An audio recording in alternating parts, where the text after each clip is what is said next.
नमस्कार दोस्तों, कैसे हो आप लोग। आज हम इस वीडियो में लॉर्ड डलहौजी रिफॉर्म्स की मॉडर्न हिस्ट्री का टॉपिक है। ये गवर्नर जनरल थे इंडिया के, तो इनके बारे में, इनके टाइम पीरियड में कौन कौन से काम हुए, इनको क्या बोला जाता है, इनके टाइम पीरियड में कौन कौन सी मेन जो चीजें हुई थी उसके बारे में, इन्होंने क्या क्या रिफॉर्म्स लेके आए इंडिया में, तो उनके बारे में थोड़ा सा एक रिविजन कर लेते हैं फटाफट। देखो भैया, लॉर्ड डलहौजी को in many way Lord Dalhousie was the founder of modern India. इनको काफी चीजों की वजह से फाउंडर ऑफ मॉडर्न इंडिया बोला जाता है। अब वो कौन से रीजन है, वो कौन सी चीजें हैं जिनकी वजह से, वो कौन से रिफॉर्म्स ये लेके आया जिनकी वजह से इनको फाउंडर बोला जाता है मॉडर्न इंडिया का। देखो भैया, गवर्नर जनरल थे ये 1848 से 1856 तक ऑफ इंडिया, ठीक है। अब रीजन क्या है, why Lord Dalhousie called founder of modern India. ये कुछ रिफॉर्म्स लेके आए, जैसे कि टेक्नोलॉजिकल डेवलपमेंट्स के लिए कुछ रिफॉर्म्स लाए, एडमिनिस्ट्रेटिव रिफॉर्म्स लेके आए, सोशल एंड एजुकेशनल रिफॉर्म्स लाए, पॉलिसी ऑफ एनेक्सेशन लेके आए। अब ये क्या है कि करके थोड़ा सा समझते हैं। टेक्नोलॉजिकल डेवलपमेंट्स क्या थी ड्यूरिंग लॉर्ड डलहौजी टेन्योर में, उनके टेन्योर में कौन कौन सा काम हुआ। देखो, वर्ल्ड की जो फर्स्ट पैसेंजर ट्रेन थी ना, वो चली थी 1825 में ब्रिटेन में। उसके 28 साल बाद इंडिया में पैसेंजर ट्रेन आ गई थी, जबकि इंडिया क्या है, गुलाम देश है। Passenger train were introduce in the year of 1853 में। ट्रेन में क्या है भैया, 3 लोकोमोटिव स्टीम इंजन थे जिनका नाम था साहिब, सिंध और सुल्तान। इनका भी पर्पज है, ये नाम क्यों रखे गए थे वो एरिया के हिसाब से। इट कैरिड 400 पीपल, और ये जो पैसेंजर ट्रेन थी ना, ये 400 लोगों को कैरी कर सकती थी। बॉम्बे से ये थाने चली थी। थाने डिस्ट्रिक्ट है, महाराष्ट्र का बड़ा डिस्ट्रिक्ट है। ये फर्स्ट पैसेंजर ट्रेन चली थी इन दोनों के बीच में, बॉम्बे और थाने के बीच में। डिस्टेंस था बॉम्बे से थाने तक का कितना, 34 किलोमीटर। ट्रेन गेज की जो विड्थ होती है, ये वाली जो विड्थ है ना, ये कितनी थी उस टाइम पे, 5 फीट 6 इंच। और आज के टाइम पे भी ब्रॉड गेज की जो विड्थ है वो भी आज के टाइम पे कितनी फॉलो की जाती है, 5 फीट 6 इंच। वर्ल्ड की फर्स्ट पैसेंजर ट्रेन तो आ गई थी 1825 में ब्रिटेन में।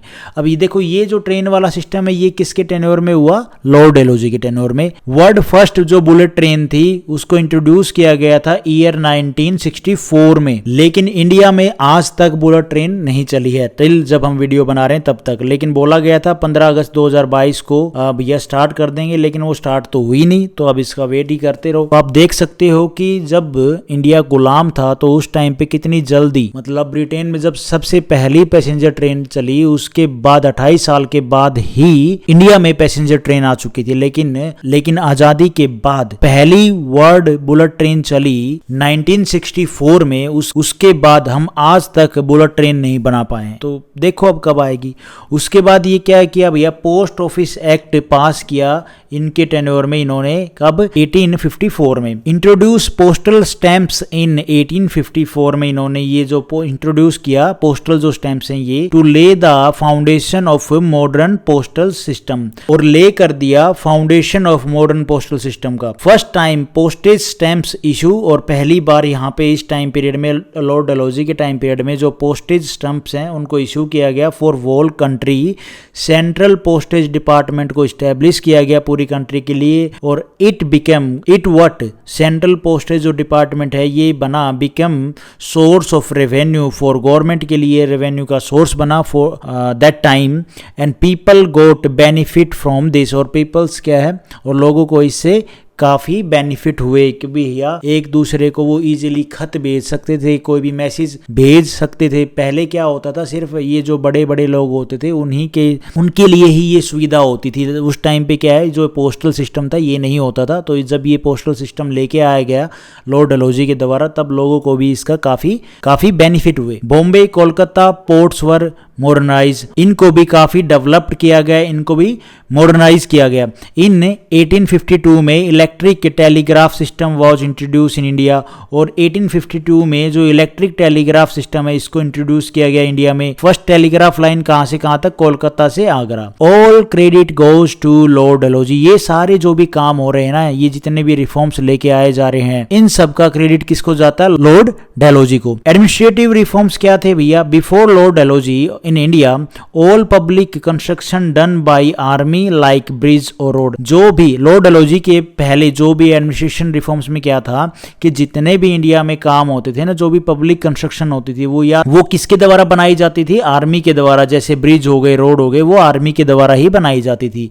लेकिन Lord Dalhousie change this situation, लेकिन लॉर्ड डलहौजी ने इस चीज को चेंज किया। He created a department for public construction called PWD, जो आज के टाइम में भी काम करता है।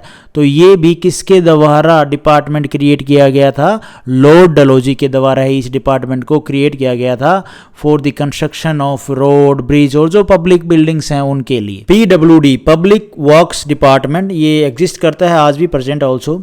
उसके बाद गुरखा जो रेजिमेंट थी फॉर्म्ड इन हिज टेन्योर, जो गुरखा रेजिमेंट थी उसको जो आज के टाइम में आप देखते हो ना गुरखा रेजिमेंट, वो इन्हीं के टाइम में फॉर्म की गई थी। कब? लॉर्ड डलहौजी के टाइम में। और Shimla become permanent army headquarter बना, और शिमला को आर्मी का परमानेंट हेडक्वार्टर बनाया गया। सोशल और एजुकेशनल रिफॉर्म्स क्या थे? इन 1854 में Wood's dispatch came in India. He was called Magna Carta of English education in India. और मैग्ना कार्टा का मतलब क्या होता है? ऑफिशियली इस चीज को, इस काम को इंप्लीमेंट कर दिया गया है, इस काम को स्टार्ट कर दिया गया है। और मैग्ना कार्टा के चलते ही इंडिया में क्या किया गया? On the basis of, on the model of London university, यहाँ पे भी यूनिवर्सिटीज को बनाया गया। Were made in India.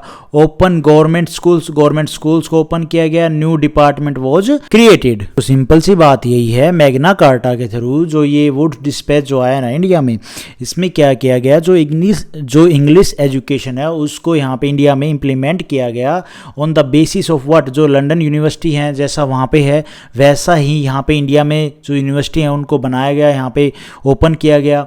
और जो गवर्नमेंट स्कूल हैं वो ओपन किए गए। न्यू डिपार्टमेंट वॉज क्रिएट, कुछ नए डिपार्टमेंट क्रिएट किए गए एजुकेशन के लिए। इन 1853 में क्या है? Indian civil services, open civil services exam was started for anyone. मैं ऐसा करूंगा वुड डिस्पैच पे जो ये 1854 में है इसके ऊपर एक अलग से सेपरेट वीडियो बना लूंगा, उससे थोड़ा डिटेल में पता चल जाएगा, एक रिवीजन सा हो जाएगा। अच्छा भाई, 1853 में क्या स्टार्ट हुआ?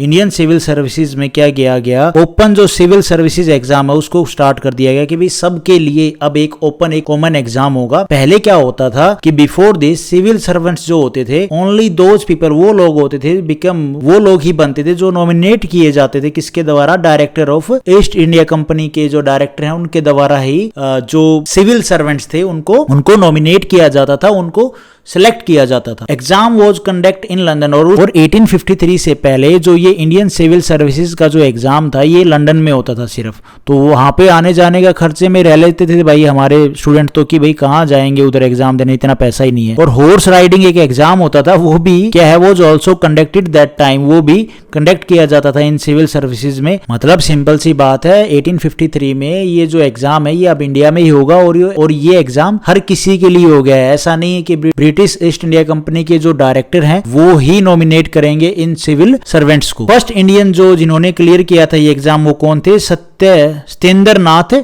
Tagore, big brother of Rabindranath Tagore के ये बड़े भाई थे। He serve 30 years in Bombay presidency में इन्होंने सर्व किया as a civil servant. Till 1871 only 4 Indian servants, और टिल 1871 तक सिर्फ 4 ही इंडियन जिन्होंने ये एग्जाम क्लियर किया था। विडो रीमैरिज एक्ट को पास किया गया भैया किसके द्वारा? लॉर्ड डलहौजी के द्वारा। टेन्योर इन 1856 में जो विडो रीमैरिज एक्ट है इसको पास किया गया किसके टेन्योर में? लॉर्ड डलहौजी के टेन्योर में ही। और इन्होंने एक चीज और को एबॉलिश किया जो फीमेल इनफेंटिसाइड था, मतलब जो अगर न्यूबॉर्न बेबी लड़की होती थी तो उस टाइम पे क्या उसको मार दिया जाता था, तो उस चीज को यहाँ पे अबॉलिश किया गया, उसको बंद करवा दिया गया। पॉलिसी ऑफ एनेक्सेशन, अब पॉलिसी ऑफ एनेक्सेशन में क्या था? Expansion of territory thinking governor general Lord Dalhousie. और यहाँ पे पॉलिसी ऑफ एनेक्सेशन में क्या है? एक्सपेंशन किया गया टेरिटरी का किसके टाइम पीरियड में? लॉर्ड डलहौजी के टाइम पीरियड में। जब लॉर्ड डलहौजी गवर्नर जनरल थे वो सोचते थे कि भैया इसको थोड़ा सा बढ़ाया जाए। इन्होंने एनेक्स किया बर्मा को, म्यांमार को, ठीक है, आज के टाइम में जिसको हम म्यांमार बोलते हैं वो उस टाइम पे क्या है? Burma. In second Anglo Burmese war में, जो हम एक वीडियो में, सेपरेट वीडियो में क्लियर कर लेंगे, एक रिविजन कर लेंगे। इन्होंने पंजाब को एनेक्स किया। Second Anglo Maratha Sikh war आपने देख ली होगी, मैंने वो वीडियो डाल दी। अवध को इन्होंने एनेक्स किया on account of miss government, मतलब अवध के जो नवाब है वो अच्छे से प्रॉपरली रूल नहीं कर पा रहे हैं अवध को, इसलिए उसको भी लॉर्ड डलहौजी ने क्या है एनेक्स कर लिया। तो ये इनकी क्या थी, एनेक्सेशन की पॉलिसी थी कि किस हिसाब से ये जो टेरिटरी ऑफ है अपने अंडर में, जो ब्रिटिश इंडिया कंपनी के अंडर में है, उसको बढ़ाया जाए। आपने बैटल ऑफ बक्सर तो देखी होगी, तो बैटल ऑफ बक्सर के बाद क्या है, अवध किसके अंडर में आ गया था, protection of British East India company के अंडर में, मतलब ब्रिटिशर्स के अंडर में आ गया था। Awadh annexation by Lord Dalhousie make Hindu Muslim everyone in anger, और जो ये अवध का एनेक्सेशन हुआ था ना बैटल ऑफ बक्सर के बाद, इससे क्या है, चाहे हिंदू हो मुस्लिम हो, हर किसी में ब्रिटिश ईस्ट इंडिया कंपनी के प्रति क्या है एंगर पैदा हो गया था। तो होप आपको इस वीडियो के थ्रू, इस रिवीजन वीडियो के थ्रू लॉर्ड डलहौजी के जो रिफॉर्म्स थे उनका एक बेसिक सा आइडिया हुआ होगा। Thank you for watching this video. Video आपको ठीक लगी तो लाइक करना, चैनल पे नए हो तो गाइज सब्सक्राइब करना।